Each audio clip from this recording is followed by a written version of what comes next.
A Escola Bíblica abre novamente as suas portas para que você entre e estude connosco durante os próximos minutos aquilo que está escrito no capítulo 9 de Romanos. Como lhe disse em vários episódios, ao longo deste tempo temos vindo a estudar esta epístola que é extremamente rica.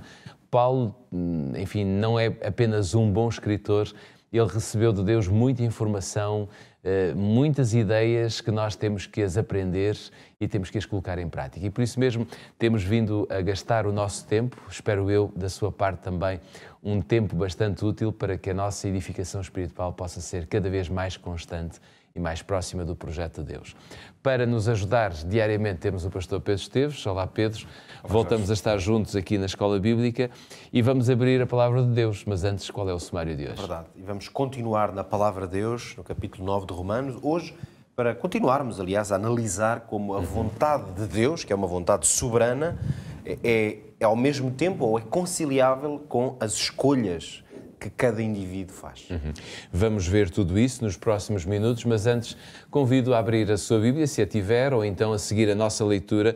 Ela será feita a partir de Romanos capítulo 9, para lermos os versículos 18, 19, 20 e 21.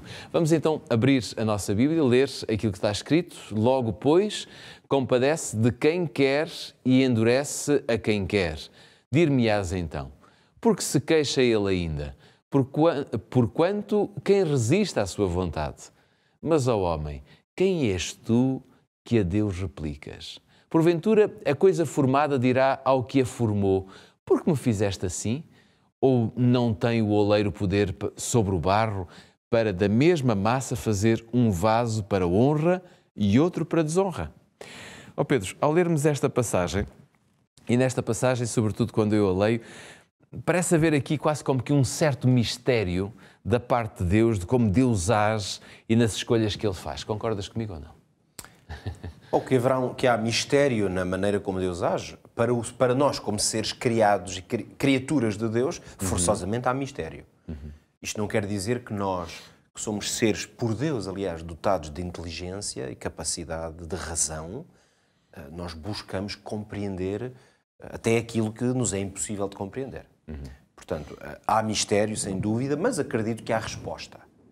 E este texto coloca, por um lado, a soberania de Deus como o eixo para os acontecimentos na vida das pessoas e na história.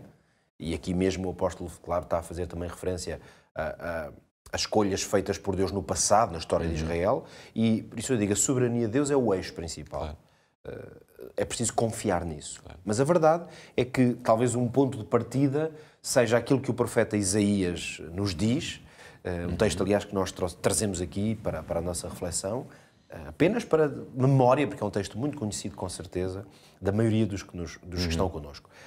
E o Senhor é Ele que diz, através do profeta, os meus pensamentos não são os vossos pensamentos, nem os vossos caminhos os meus caminhos, diz o Senhor. Porque assim como os céus são mais altos do que a terra, assim são os meus caminhos mais altos do que os vossos caminhos e os meus pensamentos mais altos que os vossos pensamentos. Então, este texto coloca-nos, se quisermos, numa posição de uma certa humildade diante da soberania de Deus.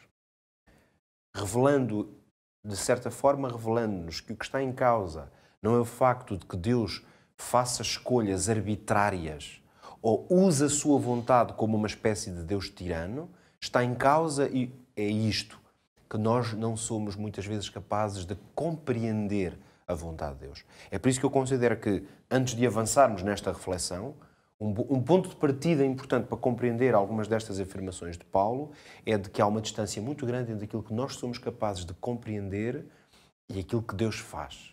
E essa distância, como dizia, não serve para nós deixarmos de questionar, seja o que for, mas para entendermos que Deus vê aquilo que nós não vemos. Quase que poderíamos dizer que se nós soubéssemos tudo aquilo que Deus sabe, nós faríamos sempre as escolhas que Deus faz. Claro. Por isso, por vezes, a ação de Deus torna-se questionável para o ser humano, mas pelo facto de que nós não somos capazes de ver aquilo que Ele vê, de saber aquilo que Ele sabe.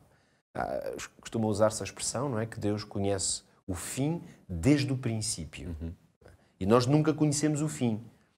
muitas vezes nem o princípio conhecemos. Claro. Quer dizer, nós muitas vezes só conhecemos aquilo que o momento que estamos a viver e, claro, analisamos a realidade e as nossas experiências e podemos projetar um pouco e adivinhar um pouco o que vai acontecer. Mas Deus sabe tudo. E, nesse sentido, a vontade do ser humano, ela está, obviamente, debaixo de uma autoridade suprema que lhe é superior. Mas eu, de alguma forma, gostava de destacar aqui uma frase pequenina de Paulo neste capítulo, quando ele diz que ele compadece, ele Deus, de quem quer e ao mesmo tempo pode endurecer a quem quer. E aqui faz-me até lembrar aquela questão de Faraó. Sim, e é verdade, o próprio apóstolo depois aqui vai dar... Faraó lá está como um exemplo desta realidade. Porque Deus disse ao Faraó que eu te levantei para mostrar o meu poder e para que o meu nome seja anunciado em toda a terra.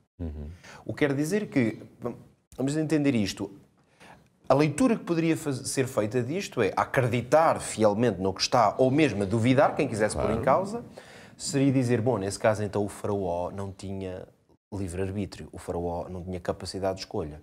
Deus é que o colocou, portanto, até as falhas do Faraó eram necessárias, e portanto ele foi vítima, nesta perspectiva, o Faraó seria vítima, ou teria sido vítima da vontade de Deus. Uma estratégia de Deus. Uma estratégia de Deus. Portanto, ele acabou por perder o filho e toda aquela história aconteceu, mas ele afinal era apenas um joguete, não é? Nas mãos da vontade de Deus.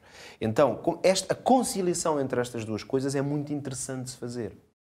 Porque o que se endureceu foi o coração do Faraó. Quer dizer que a vontade de Deus cumpriu-se. Claro. Soberanamente. Mas o caminho que nós conhecemos para ela se cumprir poderia ter sido outro. Ou seja, pensemos no que aconteceu com o Faraó. Ao lidar com o Egito, no tempo do Êxodo, portanto, quando Moisés é levado ali, nós sabemos que o que Deus estava a fazer era agir para a salvação do seu povo e toda a raça humana. Porque precisamos sempre lembrar que o que Deus queria através de Israel era abençoar todas as nações. Abençoar o Egito também. Claro. Logo, quando nós vemos, por exemplo, as pragas a revelar-se no Egito, tal como a história nos narra, estas pragas tinham como objetivo também revelar aos egípcios, nomeadamente ao Faraó, que Deus estava no controle. O Deus de Israel. Se quisermos, o Deus eu sou. Claro. O Deus muito acima de nós. Este Deus que está acima de nós, esse Deus que Moisés até nem sabia como é que havia de apresentar, e foi o próprio Deus que lhe disse, diz ao Faraó que o Deus eu sou, o que sou, é que te envia. É muito curioso, não temos aqui tempo para explorar isso em toda a sua dimensão, mas fica esta nota para quem sabe possam explorar isto um pouco mais tarde, mas as pragas que se manifestaram uma após a outra no Egito, cada uma delas tinha a ver com deuses do Egito. Claro. E esse atentado de Deus sobre aqueles elementos que tinham relação com as várias divindades foram uma forma de Deus mostrar ao Faraó em particular e a todo o povo egípcio que o Deus vivo, o Deus eu sou, na verdade, dominava aqueles chamados que era o único deuses. Deus. Era o único Deus. Porque era o único verdadeiro Deus. Claro. O que quer dizer que o Faraó podia perfeitamente ter observado aquela realidade e tomado uma conclusão. Realmente este é o Deus verdadeiro. Pois se nós acreditamos que o Nilo é Deus, e vem aqui um poder que nós não conhecemos e torna as águas no Nilo uma coisa horrível, não é? E quase assustadora, como sejam águas em sangue, será a prova de que há um Deus que é muito superior a estes deuses. Olha, e se Faraó se tivesse arrependido, digamos assim, ou reconhecido o poder de Deus? O que quer dizer que se Faraó tivesse reconhecido, os planos de Deus iam cumprir-se da mesma forma.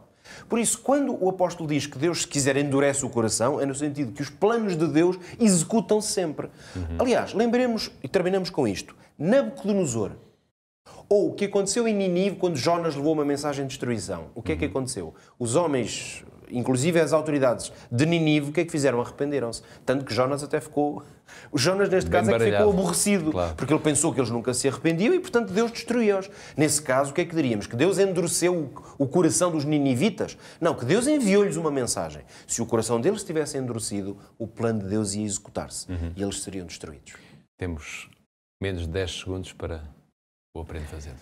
Por vezes nós também vivemos situações aflitivas e difíceis de compreender, mas, sobretudo, devemos destacar a soberania de Deus e aprendermos a confiar que Deus está a fazer por nós mais e melhor do que nós podemos compreender. Por hoje está tudo dito, mas não fica por aqui. Amanhã, no nosso próximo episódio, estaremos de novo consigo para mais 10 minutos de estudo da Bíblia. Contamos com a sua presença na Escola Bíblica. Até lá.